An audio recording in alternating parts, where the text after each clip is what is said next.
share some of the lessons we learned during our practicing. Hello, everyone. Oh, sorry, that was so loud. Hello, everyone. My name is Allison Hilliard, and I'm the Legislative Manager with the Climate Center.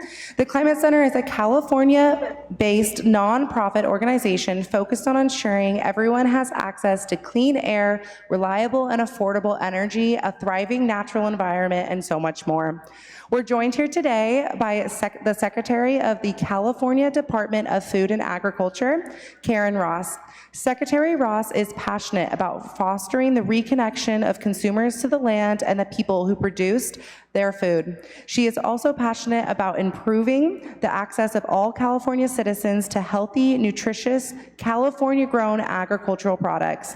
Secretary Ross has strengthened partnerships across government, academia, and the nonprofit sector in the drive to maintain and improve environmental stewardship and to develop adaptation strategies for the specific impacts of climate change. Thank you for joining us, Secretary. Thank you so much, Allison. It's great to be here. I am very excited to talk a little bit about what we're doing in California, and I just have to say what an honor it is for all of us to be able to convene together and to really learn from each other. The buzz that is here and the positivity of filling some of the gaps is great. I thought I'd just level set a little bit. I'm going to talk about why it's so important for California to invest in healthy soils. We're very fortunate in our state. We have very ambitious climate goals, but ag was not initially thought of as being central to that. We're very fortunate that we have this really wonderful Mediterranean climate that lets us grow over 400 different kinds of crops. We lead the nation in dairy. We lead the nation in specialty crops. So we produce about 1/3 of the vegetables that go across the country and over 2/3 of our tree nuts and fruits. It's a very diverse farming sector. We produce the most value across the country, but that value comes from over 63,000 farms. And many people think of California agriculture as big because it's a $61+ billion industry. But the fact of the matter is over 95% of our farms are family owned, and over 80% of our farms are less than 100 acres. And the national average in California is 344. And even more importantly than that, 60% are less than 50 acres, and we're really also seeing a really thriving urban agricultural scene come forward. So for us, we have a lot to protect, and we have a big responsibility to protect it because of the importance of what it means to national food security and the healthy diets with all those fresh fruits and vegetables.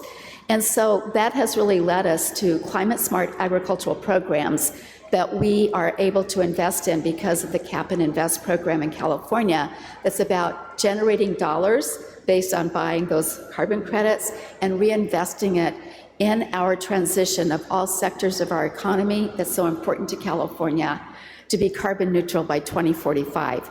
We're also the only state that has a mandate to reduce livestock methane emissions by 40% by 2030. So I just thought I'd kind of like level set a little bit. I'll talk a little bit about nature-based solutions when we get going. I know that's important to y'all. Yes, it is. Thank you so much for level setting. That was very, very helpful to frame our conversation. I'd love to hear more about the Healthy Soils program in California. This program was established in 2018, and it supports farmers and ranchers in the state to incorporate new sustainable agricultural practices, such as applying compost and planting cover crops.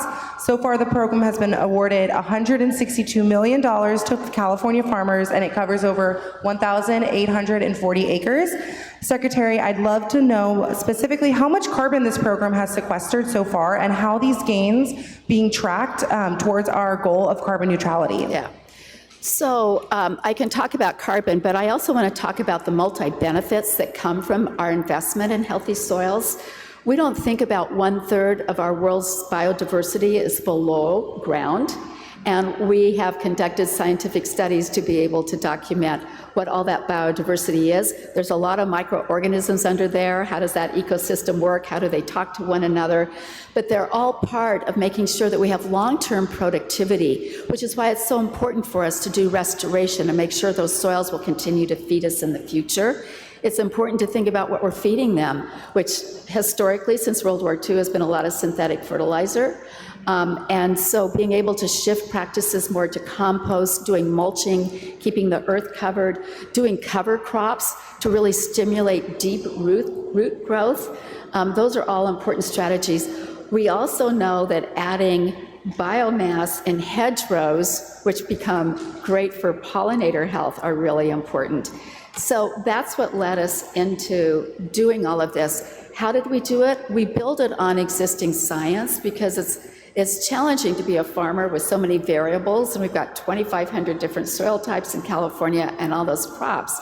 So starting with a strong science foundation to show farmers what will work, not speculate on, is important. We started with using Comet Planner, which is a measurement tool for sequestration or estimated sequestration that was developed by the Natural Resource Conservation Service. And those soil health practices, many of them were there, but we've also innovated with demonstration grants to do things like when woody biomass from trees or orchards comes out, we wood chip it and incorporate it into the soil, which actually accelerates carbon sequestration and really adds to a healthy subsoil ecosystem that's going to continue feeding us. So being able to get to an estimation of 1.6 million CO2 equivalents sequestered is really a huge thing. And if we think about soil health, it's improving nutrient cycling, but it's also improving our water holding capacity in a state like California that's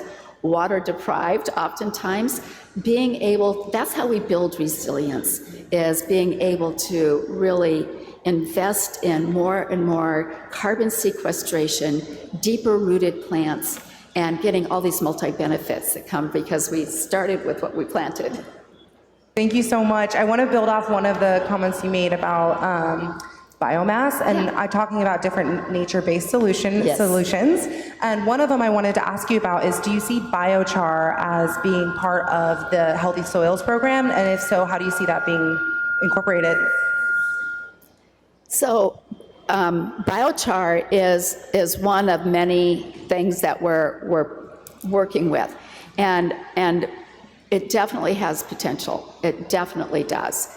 I think one of the challenges for us and for the farmers, especially in specialty crops, is do we know what the feedstock was?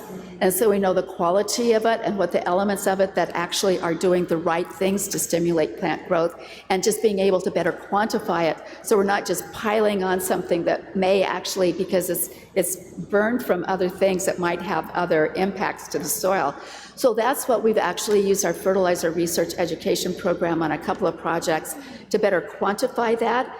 But yes, many farmers are experimenting with that, especially as they're pulling out a vineyard. They're experimenting with, if I can do this, what would it mean? And so they're taking small plots of land that they're not getting an incentive grant for. That's how much interest there is, and how do we improve soil health and think about what's coming off of my land and repurposing it, recycling it.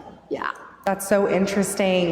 Thinking about the Healthy Soils program in particular, how many farmers are interested in the program, and how subscribed is the program? Yeah, so we've been oversubscribed by over 100% every year, by 400%.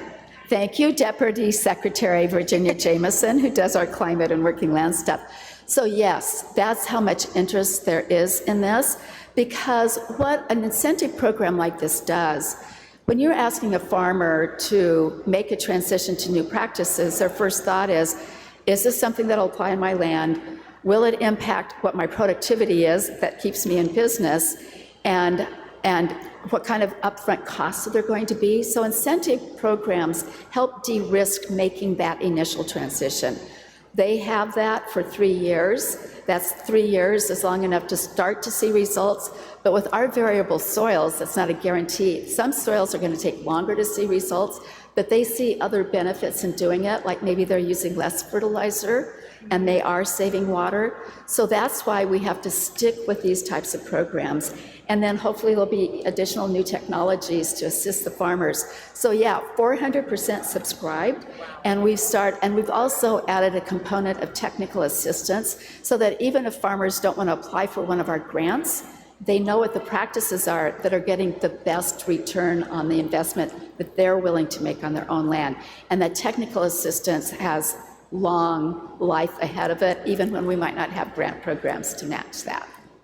Wow, that's incredible. I can see how much the farmers are benefiting from this program and other programs from your organization. What are the communities feeling about the different programs and how it's benefiting the farmers? Do the communities themselves get to feel the benefits from having healthy soils? Yeah, I mean, they view, I mean, one of our state goals that we developed at the Department of Food and Agriculture is what we call our Ag Vision, and it is that we are really helping to accelerate local, I'll call resilient, regenerative food systems. We want more of the local food to be available to local underserved communities that may be more culturally appropriate because of the community it's being grown in. But we also, when I talked about those big numbers of very small growers, they depend on local procurement. So we've connected our farm to school program to doing these kinds of practices, and that's starting to create that whole food system. Like there's a market that they're growing for that gives them extra credit for doing these kinds of practices, while they're also seeing the business case for doing these practices. So it's really important that we think about the whole picture of what keeps farmers on the land so that they can sequester carbon and minimize pollution. Especially for us, we think a lot about nitrate pollution because of the value of our groundwaters and our groundwater basins, who because of legacy projects in fertilizing have really created true problems. And so using compost and replacing synthetic fertilizer with these practices becomes especially critical for water quality in the valley. Do you see a significant desire from farmers to move away from synthetic fertilizers and focus more on regenerative agricultural practices and composting and other nature-based solutions? I will say there's huge interest in it if we can prove that they will work, because if you sacrifice productivity, then you need more land to get what you are planting for. So we really have to think about the best practices that will optimize productivity so that farmers can make enough money to reinvest in the farm. So that's one of the hesitations here, but the experimentation is very, very real, because if it would save money on fertilizer, great.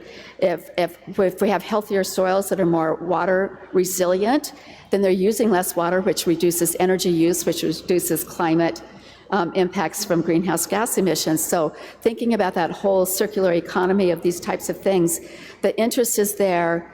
People are still proving it to themselves. So I think that will continue to grow. I might also add a little off topic. California has a climate goal to divert 75% of our organic waste out of landfills, which are huge methane emitters. And obviously the number one target is compost or other uses, but compost, that's being generated in our big cities and population centers, and everybody wants to get it to the farm. How many truckloads will that take? So how do we really think about how we create that compost and get as much of it out there? But people know that compost is destined for a lot of agricultural use. Wonderful. Thank you so much. I am going to open it up to the floor. If anyone has any questions they'd like to ask the Secretary about Healthy Soils Program or any other questions. Healthy soil gives us healthy food. Healthy soil does mean healthy food. Let's go eat some tonight. There's a question. I see a question in the back. If we could get a microphone. Thank you so much. Thank you. Hi, I'm Hilliard. I'm with Carbon Pulse, and I live in San Francisco. And I wanted to know a little bit about what specific cities and subnational leaders are you meeting with, and ideas that you're generating while you are here at COP? And what sort of work is happening as you are the unofficial delegation of the United States? So we've done a number of meetings, and we have ongoing, because of our collaborations, we have MOUs with a number of countries. We started initially doing those with those countries that have Mediterranean climates like ours. So the obvious ones would be, Spain. We don't have one with Italy. I need to go to Italy and work on that. But we work a lot with Mexico. We have Australia, New Zealand, And Israel was a very important one for a whole bunch of those different strategies. So that's the way that we collaborate at a macro level. I've also taken a number of climate smart ag delegations to other countries, just so we can see what other countries are doing. One was last year to Peru to see what they're doing as they're growing more specialty crops and how they're doing it in the part of the country they're doing it in. Earlier this year, we came to the Sao Paulo region. We were looking specifically at biological solutions for pest management as an important climate strategy as well. Healthy Soils has a very strong United States network of people, thanks to the previous administration and Secretary Vilsack at that time are really investing and building those alliances, and there are several global parties that we participate in. I also wanted to mention, I think it's important to know, this is all part of California's overall neutrality goal. We now have nature-based solution targets that are embedded in our scoping plan, and of those targets, the one specifically to agriculture is a little over 3 million acres that will be transitioned to healthy soils and transitioned to organic practices by the year 2045.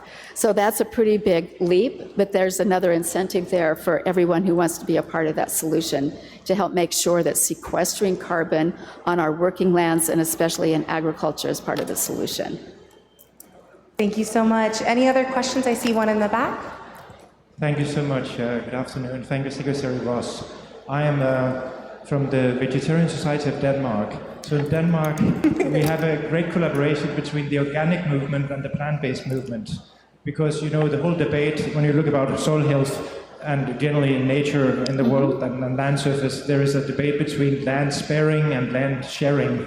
And I think if you have more organic and more plant-based, you can achieve both. You can both have more biodiversity and healthier soils on the agricultural land, but you can also reduce a bit the agricultural land if you produce more plant-based, because it's more efficient with plant-based foods compared to a lot of feed sending it through animals. So in the Danish government's action plan for plant-based foods, which is the first in the world, which is also accompanied by grants and funding to develop the plant-based sector, 50% is earmarked organic plant-based. So I'm just curious to hear your views on the possible synergies between developing the organic or regenerative sector and the plant-based sector in California. We know you are a leader on many of these issues. So I will just comment that a lot of plant-based plants need a lot of water and a lot of fertilizer. And so that's just something to keep in mind. I'm also, because we spent 2 years in California, thanks to our deputy's leadership, of defining regenerative for California policy and programs. And it was very clear that livestock can be a part of regenerative agriculture, and we don't want to walk away from that. And I'm also mindful because so many economies around the world have very small livestock holders that I don't want to say my solution's the only one. I also want to say I love working with Denmark on the circular economy. You guys are really far ahead of us. So that's why we think about repurposing that manure in ways that actually are beneficial. So I wanted to comment on that. When it comes to trying to transition more towards one, towards the other. In California and the United States, we're very market-driven, and we don't want to choose winners and losers through our policy that disrupt the economies of a local community and what they're dependent on. So I'm just giving you the most straightforward answer that I can. But we're very proud of all the plant-based tree nuts that we grow. They're very portable proteins, and we feel that we're offering choices to all Americans and all of our consumers around the world because of the diversity of what we grow. But thank you for that question, and thank you for the Denmark partnership that we have. Wonderful. I'm going to go ahead and ask one more quick question before we depart. Yep. And I want to know, in your opinion, what is one of the most successful projects within the Healthy Soils program, or a practice within the Healthy Soils program that you're really excited about? I will tell you, and this is an age-old practice, but when you're in a state like California that has so many water challenges, our biggest challenge in existing practices, we know how well they work, is with is with cover crops, because the first thought is, why would I use part of my water budget for cover crops as opposed to a cash crop?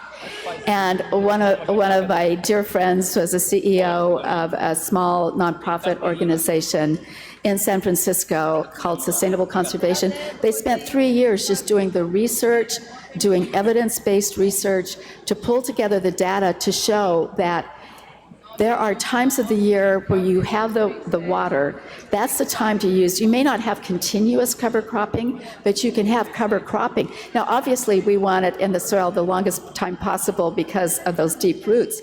But cover cropping, even if it's in the soil for 3 to 4 months, can make a huge difference in what you're doing of feeding that biomass, that soil activity to the plants. So I'm most excited about busting that myth and trying to get more cover crops. And the other reason I'm so excited about cover crops is they're hugely important for pollinator health. Yes, and so they're just a hugely important strategy for building resiliency for the long term. So cover crops is my baby. Now, figuring out a cover crop that's suitable for 2,500 different soil types is the next biggest challenge. But Denmark, I'm looking at you, maybe you'll help me solve that equation. Follow up with you, Denmark.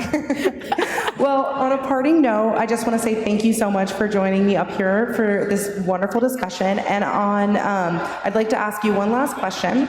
Would you like to close us out with any positive things to look forward to in California? As we know, the federal administration is a different state than it once was, and California is continuing to lead on many fronts.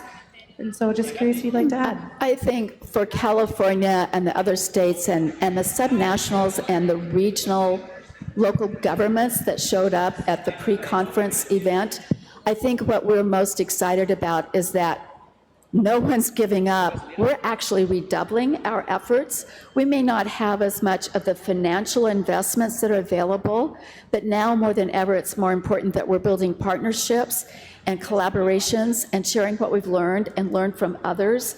So, and I think that's part of the energy of this conference. And I want to thank the Climate Center and others who have always been such strong partners in bringing people together like this. This is what we have to do. And I'm excited about opportunities for us to work up and down the West Coast, from the tip of Canada all the way to the tip of South America. I mean, this is a place for us to do more collaboration. Well, thank you so much. Thanks everyone for joining us. COP is such a wonderful place to convene and converse, so I'm really grateful for this conversation and look forward to seeing the collaboration, especially between you and Denmark. Yeah. Thank you. Thank you. Thanks, that was fun. That was fun. Okay. Oh, do you want to grab a picture? Oh, sure. Don't walk on the stage there. I know I should have back on the stage.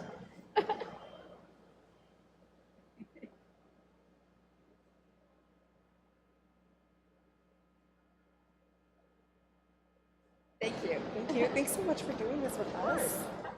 I actually learned a lot.